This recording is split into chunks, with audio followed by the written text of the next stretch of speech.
പ്രാർത്ഥനകൾക്ക് നമ്മൾ പ്രതീക്ഷിച്ച ഉത്തരം കിട്ടാത്തതുകൊണ്ട് നിരാശപ്പെടുന്ന ഒരുപാട് പേരെ കണ്ടിട്ടുണ്ട്. ചിലപ്പോൾ ജീവിതത്തിലെ ചില ഗെത്സമൻ അനുഭവങ്ങളിൽ വലിയ കുരിശ് നമ്മുടെ മുമ്പിൽ പ്രത്യക്ഷപ്പെടുമ്പോൾ ഈ കുരിശ് ഇല്ലാതാക്കുവാൻ ഒരു മാലാഖയെ അയച്ചു തരണമേ ദൈവമേ എന്നായിരിക്കും നമ്മൾ പ്രാർത്ഥിക്കുന്നത്.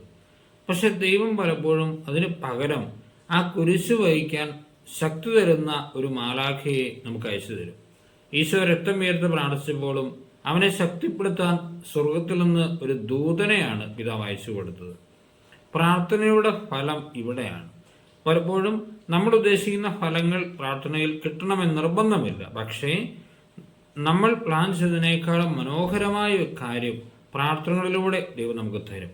അതാണ് പ്രാർത്ഥിക്കാൻ നമ്മളെ പ്രേരിപ്പിക്കുന്ന ഘടകം. ഈശോ നമ്മുടെ കൂടെ ഉണ്ടാവട്ടെ. നമ്മുടെ കർത്താവ് ഈശോ മിശിഹായുടെ കൃപയും പിതാവായ ദൈവത്തിന്റെ സ്നേഹവും പരിശുദ്ധ നമ്മുടെ സഹവാസവും നാം എല്ലാവരോടും കൂടി ഉണ്ടായിരിക്കട്ടെ, ഇപ്പോഴും എപ്പോഴും എന്നേക്കും.